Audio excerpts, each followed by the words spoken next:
অফিসের কাজের চাপ বা পরিশ্রান্ত মনের পুনরুদ্ধার করার সেরা উপায় দুদিন ঘুরে আসি। কিন্তু যাব কোথায়? নর্থ বেঙ্গল যাওয়ার সময় ও টিকিট কোনোটাই নেই। কাছে পিঠে সমুদ্র অনেকবার গিয়েছি, তবে চেনা চোখের বাইরে যাওয়ার উপায় নেই।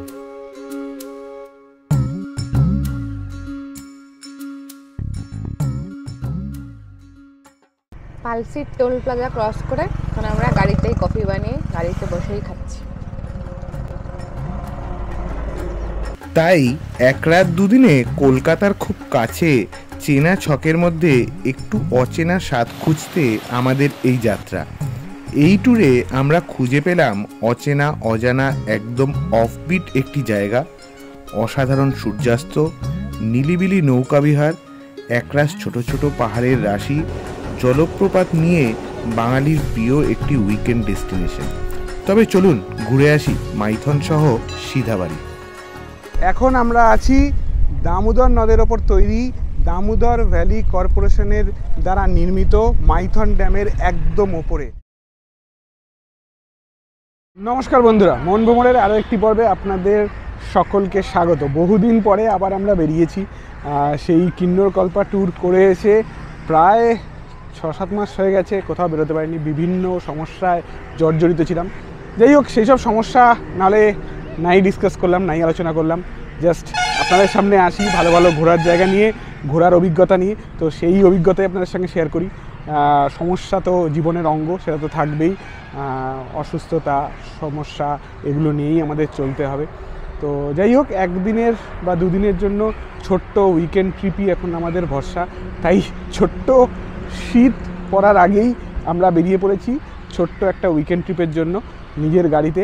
এখন সকাল বাজে 10টা, আজকের 16ই নভেম্বর 2024, আর আমরা এখন আছি হচ্ছে গিয়ে হাইওয়ের ওপরে। জাস্ট বর্ধমান ক্রস করেছি, পানাগড়ের দিকে যাচ্ছি ব্রেকফাস্টের জন্য। আদি রায় হোটেল নামে একটি হোটেলে দাঁড়িয়েছি, সেখানে এখন ব্রেকফাস্ট ছাড়বো। ব্রেকফাস্ট সেরে তারপরে আবার গন্তব্যের দিকে যাব। কোথায় যাব নিশ্চয়ই বুঝতে পেরেছেন থাম্বনেইল দেখে। তো চলুন গিয়ে আরও ভালো করে আপনাদের দেখানো যাবে, ভালোভাবে ডিটেলসে সব কিছু নিয়ে আলোচনা করা যাবে।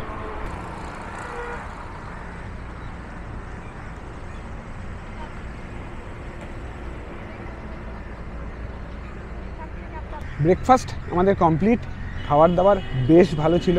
পরোটা আর চানা মশলা দিয়ে ব্রেকফাস্ট করলাম, খাবার খুবই ভালো। পরোটা নিল 20 টাকা পার পিস, আর চানা মশলা নিল এক প্লেট 140 টাকা পার প্লেট। তো খাবার দাবার কিন্তু খুবই ভালো ছিল। এই রাস্তা দিয়ে গেলে অফকোর্স একবার ট্রাই করতে পারেন আদি রায় হোটেলে। তো এখন আবার আমরা জার্নি শুরু করব, সবাই গাড়িতে ওটা স্টার্ট করে দিয়েছে। তো চলুন এগিয়ে যাওয়া যাক।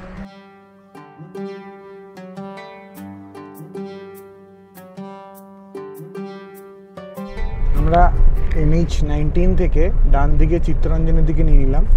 NH-19-এ যে ওভারব্রিজের সামনে থেকে আপনাদের দেখাবে যে বাঁদিকে পুরুলিয়া, ডান দিকে চিত্তরঞ্জন আর সোজা ধানবাদ, সেখান থেকে আমাদের চিত্তরঞ্জনের দিকে নিতে হবে। এখান থেকে আর ওই 20 কিলোমিটার মতন বাকি রয়েছে। তো চলুন এখন স্টেট হাইওয়ে দিয়ে যেতে হবে। তো স্টেট হাইওয়ে দিয়ে এগিয়ে চলি। আমরা সপরিবারে নিজেদের গাড়িতে পৌঁছালেও আপনারা কিন্তু ট্রেনেও সিধাবাড়ি পৌঁছাতে পারবেন। হাওড়া স্টেশন থেকে প্রায় 230 কিলোমিটার দূরে অবস্থিত ঝাড়খণ্ড রাজ্যের কুমারডুবি স্টেশন থেকে মাইথন ড্যামের দূরত্ব মাত্র 9 কিলোমিটার, আর মাইথন থেকে সিধাবাড়ির দূরত্ব মাত্র 8 কিলোমিটার। হাওড়া স্টেশন থেকে ট্রেন ধরে কুমারডুবি পৌঁছে সেখান থেকে গাড়ি বা অটো ভাড়া করে সরাসরি সিধাবাড়ি বা মাইথন পৌঁছে যেতে পারেন।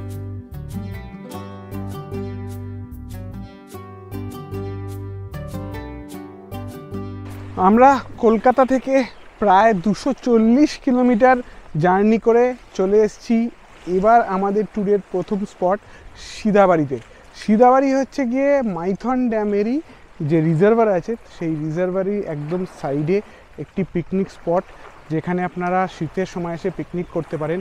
এবং এখানে এই যে জলের আওয়াজ নিশ্চয়ই পাচ্ছেন, এই আমার পিছনেই হচ্ছে গিয়ে, এদিকে হচ্ছে গিয়ে মাইথন ড্যামের যে রিজার্ভারের জল, সেই জলের যে ফ্লো, সেই ফ্লো এসে এখানে ধাক্কা খাচ্ছে এবং তার জলের আওয়াজ হচ্ছে। খুব সুন্দর, নিলিবিলি, ফাঁকা। সাধারণত এখানে ট্যুরিস্টদের ভিড় খুবই কম। এটা একটা অফবিট প্লেস একদমই বলতে পারেন। ভিড়ভাট্টা নেই, শুধু আমরা রয়েছি আর লোকাল কয়েকজন রয়েছে, আর দু একজন প্রি ওয়েডিং শ্যুট করছে লোকাল লোক, তাছাড়া আর কেউই নেই। তো পিছনে পাহাড়, সাইডে জল, অসাধারণ এক চিত্রপট এখানে আপনাদের সামনে তুলে ধরার চেষ্টা করছি। সিদাবাড়ি।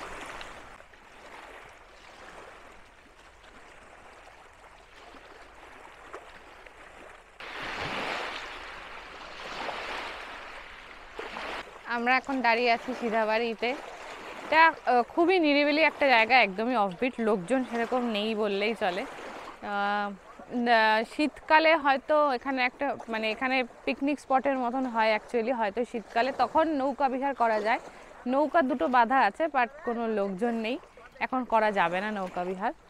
আর বৈশিষ্ট্য একটাই হচ্ছে এই জলের ভেতর গাছগুলো, এই গাছে জলের ওপর এই গাছের শিকড়ের ওপর দাঁড়িয়ে কথা বলছি, ছবি তুলছি, এগুলো কিন্তু দারুণ লাগছে।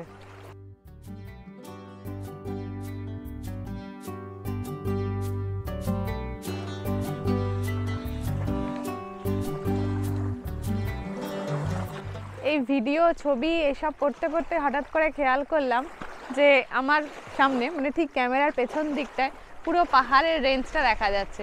ক্যামেরায় হয়তো আসবে না, চোখে দেখতে পাচ্ছি আমরা পুরো পাহাড়ের রেঞ্জটা দেখা যাচ্ছে। আর এই রিজার্ভারটা পুরো কিন্তু ছোট ছোট ছোট ছোট পাহাড় দিয়ে ঘেরা।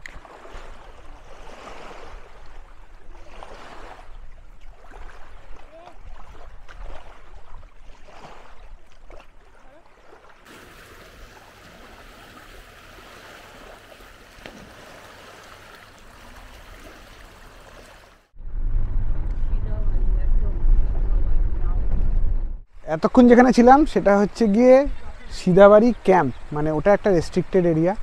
এখন গ্রামবাসীদের হেল্প নিয়ে এখন যে জায়গাটা চলে এসেছে সেই জায়গাটা আরও সুন্দর, এটা আরও বড় পিকনিক স্পট। আর এখানে কিন্তু এই জলের মাঝখানে যে গাছ বা এখানে যে বিস্তৃতি, মানে যে ওয়াইড অ্যাঙ্গেল যে জল, সেটা কিন্তু আরও অনেক বেশি, সৌন্দর্যও অনেক বেশি এখানটার।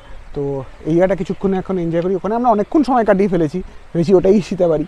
তারপর লোকাল লোকেরা বলে এখানের থেকে আপনার ওদিকে যান, ওদিকটা বেশি ভালো লাগবে, তো তাদেরই সাহায্য। পাহাড়ের রেঞ্জটা বেশি ভালো বোঝা যাচ্ছে। হ্যাঁ, আর এখানে গাছপালা অনেক বেশি। আর এখানে এই ল্যান্ডটা অনেকটা সমতল, ওখানে পাথর ঠাথর ছিল, তো এটা বেশ অনেকটা বিস্তৃত এরিয়া।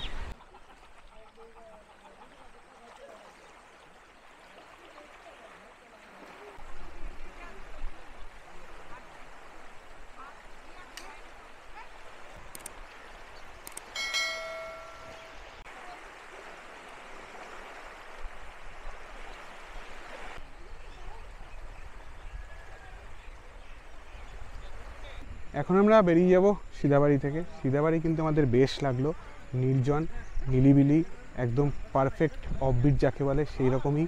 এবং সিদাবাড়িতে কিন্তু একটাই সমস্যা, সেটা হচ্ছে কি সিদাবাড়িতে কিন্তু নাইট স্টে করার কোনো অপশান নেই।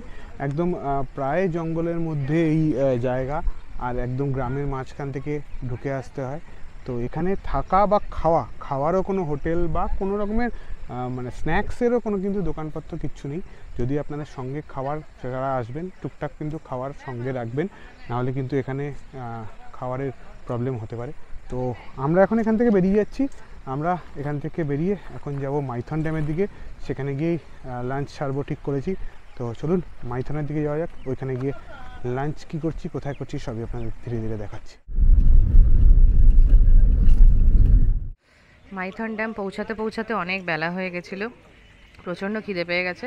তো মাইথন ড্যামটা জাস্ট একটু দেখে আবার ইউটার্ন নিয়ে বললাম যে আগে খেয়ে নিই, তারপর গিয়ে মাইথন ড্যাম যা ওখানে দেখার দেখব। তো মাইথন ড্যামের পাশেই ঠিক একটা হোটেল আছে, সেই হোটেলটা এখন খাচ্ছি। আমাদের আজকের মেনুতে রয়েছে দুপুরের মেনু, কিন্তু দুপুর নেই এখন, দুপুর গড়িয়ে বিকাল হতে চলেছে। মেনুতে রয়েছে ভাত, মুগের ডাল, আলু ঢেঁড়স ভাজা, আলু ফুলকপির তরকারি আর কাতলা মাছের ঝোল। তো খেতে খেতে বেলা হয়ে যাচ্ছে, এখন আমরা তাড়াতাড়ি করে খেয়ে তারপর আবার মাইথন ড্যামের দিকে যাব। খাওয়া দাওয়া করেই সবার আগে চলে এসেছি বোটিং করার জন্য, কারণ কি এখন কিছুক্ষণের মধ্যেই সানসেট হবে। এই মাইথন ড্যামের জলাধারে বসে সানসেট দেখার একটা আলাদাই অভিজ্ঞতা হয়। তো সেই অভিজ্ঞতায় অর্জন করতে এখন আমরা বোটিং করার জন্য এগিয়ে যাচ্ছি। এবার দেখি বোটিংয়ের কী রেট আছে, কি ট্যারিফ আছে, জেনে বোটিং করব। চলুন মাইথন ড্যামের রিজার্ভারে বোটিং করা যাক।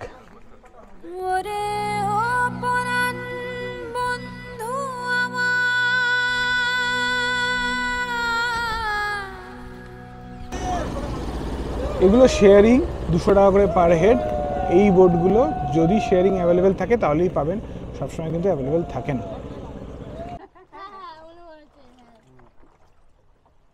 বিকেলবেলা আমরা এখন মাইথন ড্যামের রিজার্ভারে বোটিং করছি।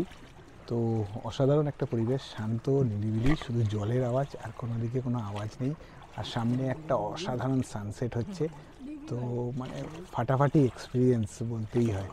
তো যারা এইখানে মাইথনে আসবেন তাদের বলবো একটা সন্ধ্যা মাইথনের জন্য রাখবেন, যাতে এই সানসেটটা উপভোগ করতে পারেন এই মাইথন রিজার্ভারে নৌকা বিহার করে। তো এটা আমাদের সাজেশন রইল। আমরা এখন চোখটা ক্যামেরা দিয়ে রাখতে পারছি না, সানসেটের দিকে তাকাচ্ছি। অসাধারণ অসাধারণ কিছু ক্লিপস দেখুন সানসেটের।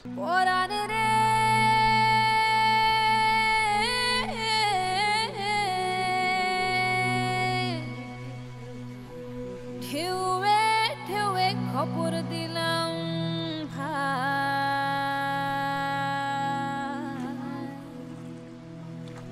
ঢেউ বাইয়া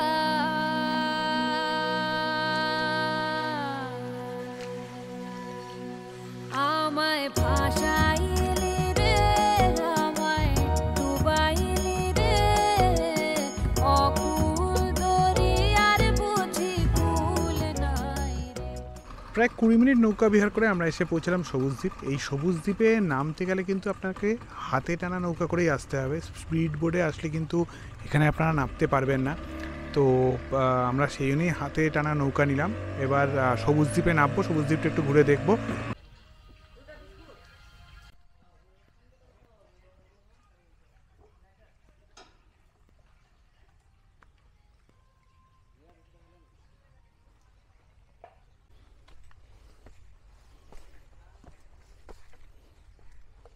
সবুজ দ্বীপে আছে একটা ভিউ পয়েন্ট, যে ভিউ পয়েন্ট থেকে কিছুই দেখা যাচ্ছে না, চারিদিকে শুধু ঝোপ জঙ্গলে ভরে রয়েছে, তাই ভিউ কিছু নেই।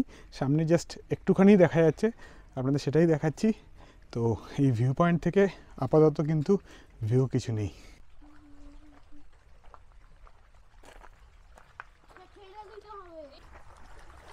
এই পয়েন্টে এসে সবুজ দ্বীপ শেষ হচ্ছে, এই রাস্তা গিয়ে পুরো জলে মিশে গেল। আর এখানেও যেরকম সকালে দেখালাম সিধা বাড়িতে যেমন গাছ রয়েছে জলের ভেতরে, এখানটাও ঠিক সেরকমই।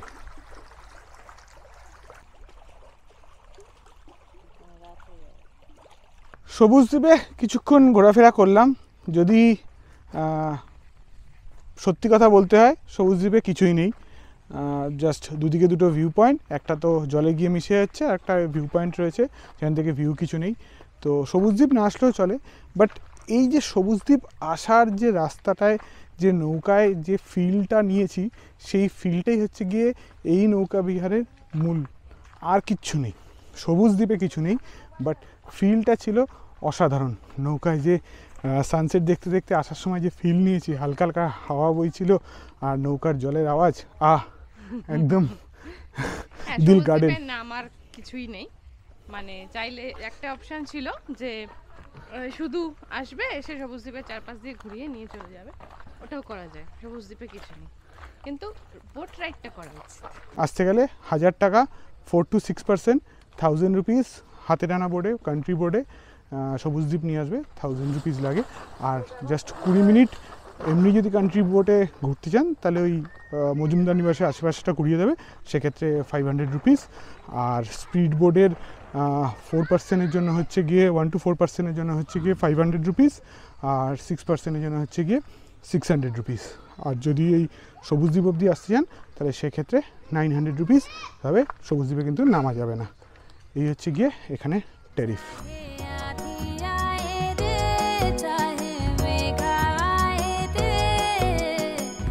অকুল দরিয়ার বুঝি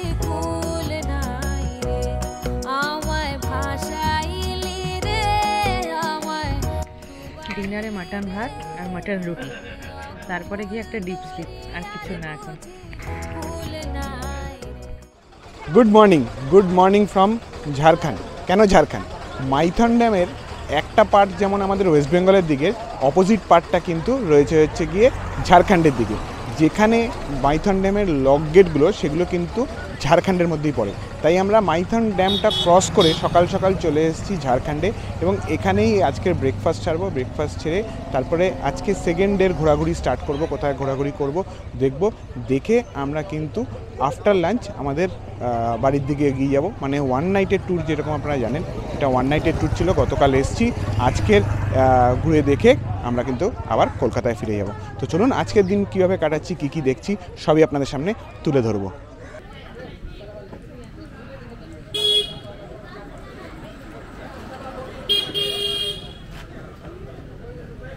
মাইথন ড্যামটা ক্রস করে যখন আপনি ঝাড়খণ্ডের দিকে আসবেন, তখন ওখানে প্রচুর রোড সাইড দোকান রয়েছে, যেগুলোতে স্ন্যাক্স, টিফিন, ব্রেকফাস্ট এই ধরনের জিনিস পাওয়া যাচ্ছে।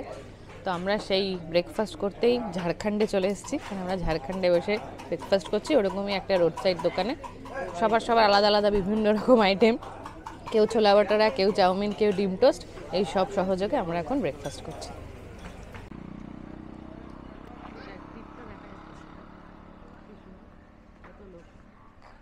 ওয়েস্ট বেঙ্গলের দিকে যেমন একটা বোটিং পয়েন্ট, ঝাড়খণ্ডের দিকে কিন্তু তিনটে বোটিং পয়েন্ট রয়েছে। এখান থেকে আপনারা বোট করতে পারবেন, বোটিং করে আপনারা এই রিজার্ভারে, মাইথন ড্যামের রিজার্ভারে ঘুরতে পারবেন। তো আমরাও এরকম একটা বোটিং পয়েন্টে ঢুকলাম দেখার জন্য। কালকের বিকেলে তো বোটিং হয়ে গেছে, এখন আর বোটিং করব না, জাস্ট একবার দেখে নেব। এইবারে বোটিং পয়েন্টে ঢুকলাম, এটার নাম হচ্ছে গিয়ে বাবু বোটিং ঘাট। তো এখান থেকেও হাতে টানা এবং স্পিড বোট দুটোই কিন্তু অ্যাভেলেবেল আছে। এখান থেকেও আপনারা কিন্তু যদি চান এখান থেকেও আপনারা কিন্তু বোটিং করতে পারেন।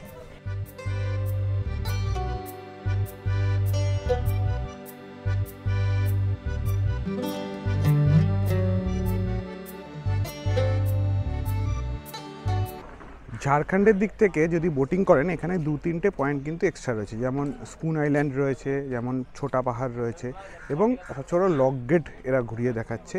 তো এই ঝাড়খণ্ড পার্টে কিন্তু এই 3-4টে অপশান বেশি রয়েছে, যেখানে ওয়েস্ট বেঙ্গল পার্টে কিন্তু একমাত্র সবুজ দ্বীপ আর ওই মজুমদার নিবাস ঘুরে দেখায়।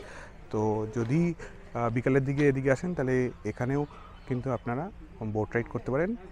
বোথ এখানেও স্পিড বোটও রয়েছে এবং কান্ট্রি বোটও রয়েছে, দুটোই কিন্তু করতে পারেন। আমি সাজেস্ট করবো বিকালের দিকে করবেন, যাতে সানসেটটাও এনজয় করতে পারেন আর তার সঙ্গে এই পয়েন্টগুলো ঘুরতে পারেন।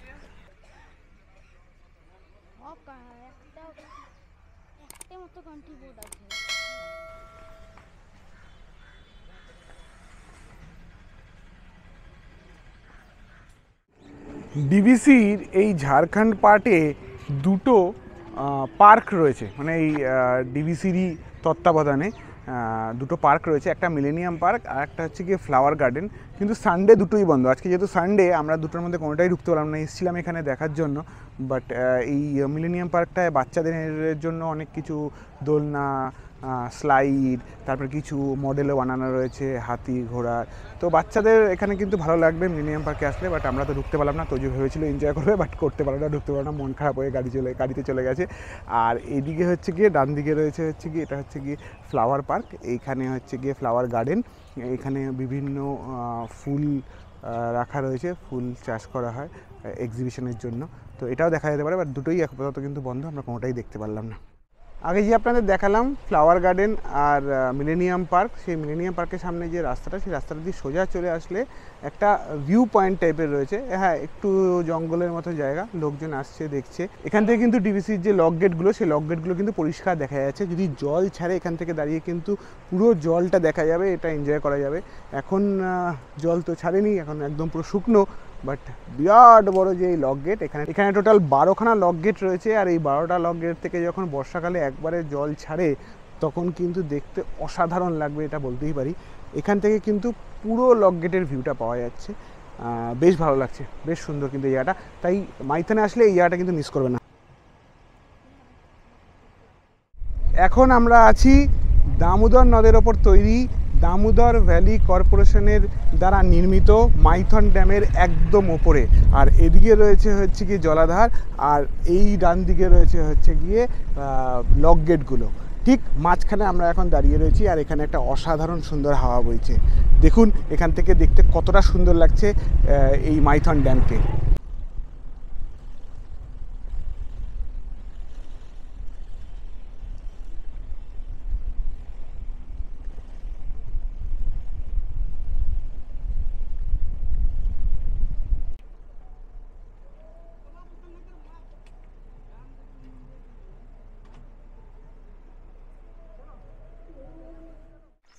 মাইথন ড্যাম কমপ্লিট করে আমরা মাইথনের যে ডিভিসির এরিয়া তার থেকে একটু এগিয়ে এসে ওয়েস্ট বেঙ্গলের দিকে একটা ওয়াটারফলস আছে শুনলাম, সেই ওয়াটারফলসের দিকে এখন যাচ্ছি। একটা জঙ্গলের মধ্যে দিয়ে একটা ছোট্ট ট্রেল, সেটাকে ক্রস করে যেতে হয় হচ্ছে গিয়ে ওয়াটারফলসে। তো ওয়াটারফলসে এখন জল আছে কিনা দেখতে হবে। তো চলুন যাওয়া যাক ওয়াটারফলসের দিকে, কী আছে দেখা যাক।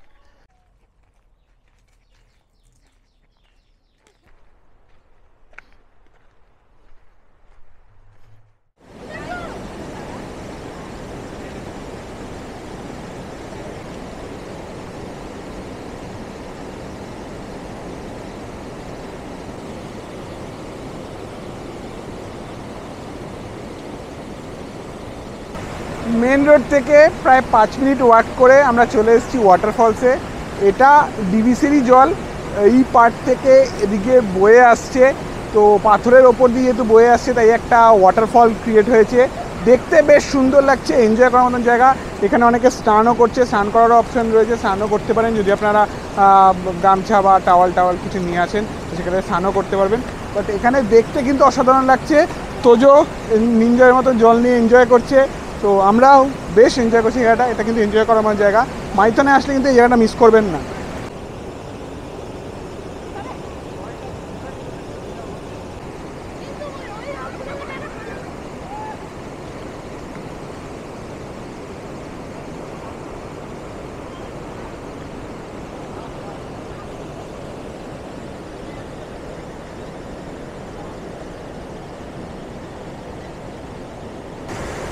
এখানে হয় প্রচুর প্রি ওয়েডিং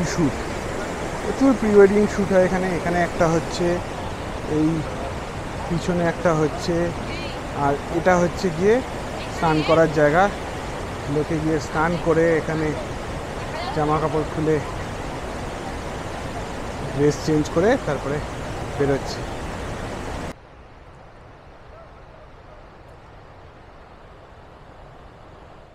এবারের গন্তব্য শিব মন্দির। গেটের বাইরে লেখা রয়েছে অমরনাথজির মন্দির। তো কি অমরনাথজির মন্দিরে সেটা দেখতে যাচ্ছি।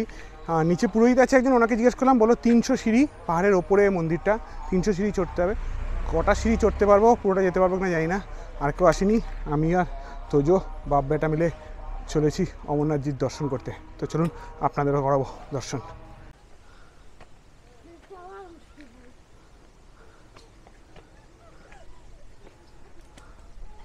দেখুন এখানে একটা ওম করা আছে, তাতেও নোংরা করে রেখেছে, নাম লিখে আরও কী সব লিখে। কারা এরা?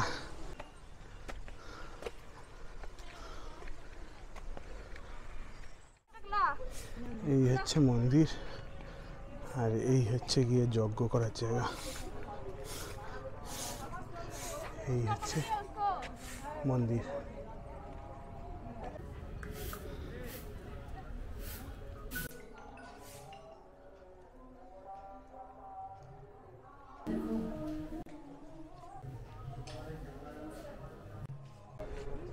এই মন্দিরের ওপর থেকে নিচের দৃশ্য কিন্তু দেখতে অসাধারণ লাগছে। পাশের পাহাড়গুলো এবং মাইথন যে জায়গাটা, এই জায়গাটা দেখতে কিন্তু অসাধারণ লাগছে। প্রচুর গাছপালা রয়েছে, তবে তার মাঝখান থেকেই ফাঁকে ফাঁকে দেখতে কিন্তু খুব ভালো লাগছে। তো একটু কষ্ট হবে হয়তো উঠে আসতে, বেশিটাও নয়, মাত্র 300 সিঁড়ি। তো একটু যদি আসতে পারেন ওপরটা কিন্তু ভালো লাগবে। মন্দিরটা খুব বড় নয়, মন্দিরের ভেতরটাও আপনাদের দেখালাম যে কীরকম মন্দিরের ভেতরটা। তো এছাড়া কিন্তু ওপরটা দেখতে খুব সুন্দর।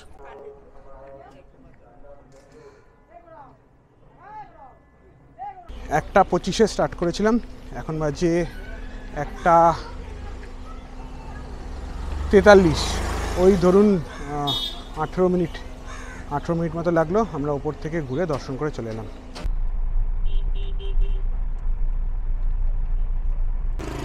মাইথন ড্যাম আসলে কল্যাণেশ্বরী মন্দির সকলেই আসে, কালকেরও আমরা কল্যাণেশ্বরী মন্দিরের সামনে থেকে গেছিলাম, বাট কালকে কল্যাণেশ্বরী মন্দিরে দাঁড়াইনি, কারণ কি তখন অনেক লেট হয়ে গেছিলো, তাই জন্য দাঁড়ানো হয়নি। তো আজকের এই মাইথন ড্যাম সব কিছু দেখে বেরোনোর সময় কল্যাণেশ্বরী মন্দিরের সামনে এসে দাঁড়িয়েছি, গাড়ি পার্ক করে দিয়েছি। এবার যাচ্ছি কল্যাণেশ্বরী মন্দির দর্শন করতে। তো চলুন মন্দির দর্শন করব, এবং তদ্দূর মন্দিরে নিয়ে যাওয়া যায় ক্যামেরা, তদ্দূর আপনাদেরও দর্শন করাবো।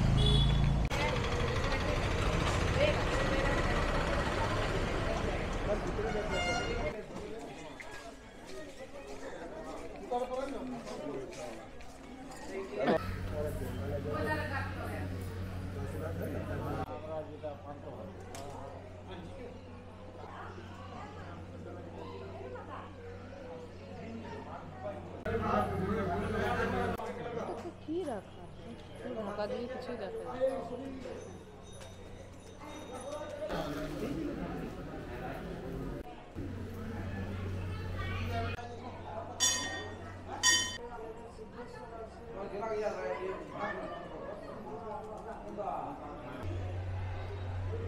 এটি রয়েছে শিব মন্দির।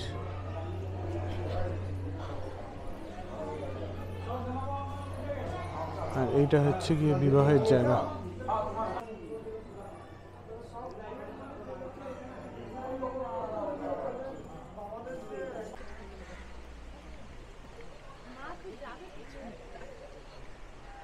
কল্যাণেশ্বরী মন্দিরের পিছন দিক দিয়ে চলে এলে একটি স্ট্রিম মতন আছে, আমরা সেই জায়গাতেই এসছি এখন। এখানে অনেকেই এসছে জল নিয়ে একটু এনজয় করছে, ছোট্ট বাট প্রচুর নোংরা এই জায়গাটা। তো পিছন দিকে কল্যাণেশ্বরী মন্দিরতে আসলে পিছনে এই স্ট্রিমটা একটু ঘুরে যাবেন, এটাও ওই দামোদর নদেরই কোনো একটা স্ট্রিম, তো সেখান থেকে বয়ে যাচ্ছে। আর এখানে পুরো নোংরা করে রেখেছে, তার মধ্যেও লোকের ছবি ভিডিও তুলছে। আমরা একবার ঘুরে দেখে যাচ্ছি এবং আপনাদের দেখাচ্ছি। তোজো মুখ তুলে দেখানোর চেষ্টা করছে। চলুন আমি আর তোজোকে নিয়ে একটু ঘুরে আসি, চলো।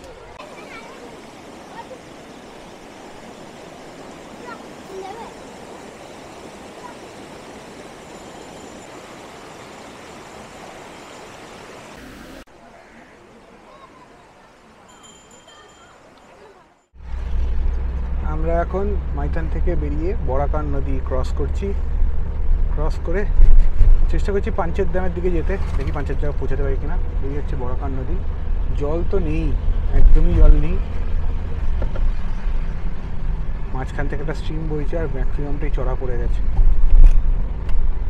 বরাকার নদী, তার উপরে এই হচ্ছে গিয়ে বরাকার ব্রিজ।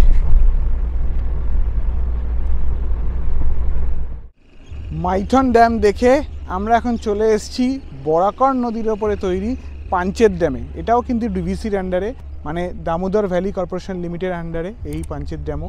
তো এদিকে হচ্ছে গিয়ে পাঞ্চেতের জলাশয়, আর এদিকে হচ্ছে গিয়ে বাড়িঘর হয়ে গেছে। দেখুন কত বড় বড় বাড়ি, দোতলা তিনতলা বাড়ি রয়েছে। তো এই রিজার্ভার থেকেই পাঞ্চেতের ড্যাম। আগে হচ্ছে গিয়ে যে লক গেটগুলো আগে, ওইদিকে আমরা যাবো। তার আগে এখানে দাঁড়িয়েছি একটু দেখার জন্য এবং আপনারা দেখার জন্য। এখানেও এসে এখন পৌঁছেছি, এখনও সানসেট হচ্ছে এখানেও। এখানে একটু সময় কাটাবো, তারপরে বাড়ির দিকে বেরোবো। তো দেখুন আমার সঙ্গে পাঞ্চেত ড্যাম। ফুল নাই কিনার নাই তাই কুদরিয়ার পারে সাবধানে চালাইও মাঝি আমার ভাঙা তড়ি রে অকুল দরিয়ার বুঝি কুল নাই রে। এই হচ্ছে গিয়ে লক গেট এরিয়া পাঞ্চেত ড্যামের। এই হচ্ছে গিয়ে লক গেট এরিয়া। এখানে কাউকে দাঁড়াতে দেয় না, এখান থেকে কিন্তু কোনো গাড়ি দাঁড়ায় না। এই হচ্ছে গিয়ে বরাকর নদ। 1 নাইট 2 ডেজের ট্যুর আমাদের মোটামুটি এখানেই শেষ। বেশ লাস্ট আধ ঘন্টা 45 মিনিট এই পাঞ্চেত ড্যামে কাটালাম। কাটিয়ে এখন একটু সন্ধ্যাও হয়ে এসছে, সন্ধ্যা হয়ে আসছে, জাস্ট সূর্যটা ডুবেছে, আলো এখনও আছে। এখন এখান থেকে বাড়ির দিকে রওনা দেবো। অনেকটা টাইমই দেখাচ্ছে, প্রায় 5.5 ঘন্টা মতো সময় লাগবে দেখাচ্ছে। তো কতটা সময় লাগে দেখা যাক। তো এখন আমরা বেরোবো বাড়ির জন্য, বাড়ির উদ্দেশ্যে। তো কেমন লাগলো আপনাদের এই ট্যুর, এই একদিনের 1 রাত 2 দিনের ট্যুর? যদি সামনের শীতে যদি আপনারাও চাও আমাদের মতন ছোট্ট 1 রাত্রি 2 দিনের উইকেন্ড ট্রিপ করতে, তাহলে বেরিয়ে পড়তে পারেন। মাইথন ড্যাম, পাঞ্চেত ড্যাম দেখে আবার কিন্তু কলকাতায় ফিরে যেতে পারেন একদিনে। আর শীতেই কিন্তু এইসব এরিয়া ঘোরার মানে আইডিয়াল সময়। সবাই শীতকালেই এসে এখানে পিকনিক করে এবং সময় কাটায়, তো আপনারাও আসতে পারেন। যাই হোক, আজকের ভিডিওটা এখানেই শেষ করছি। আবার দেখা হবে আপনাদের সঙ্গে নতুন কোনো জায়গার ভিডিও নিয়ে, নতুন কোনো জায়গার গল্প নিয়ে। এবারের মতন যেমন অনেক দিন পরে এলাম, আবার কবে আসতে পারবো বলতে পারছি না। চেষ্টা করব যখন যেরকম সুযোগ সুবিধা পাবো সব কিছু কাটিয়ে আপনাদের সামনে নতুন নতুন ভিডিও নিয়ে আসার। তো সঙ্গে থাকবেন, দেখতে থাকবেন মন ভ্রমণ। আজকের মতন এখান থেকেই টাটা।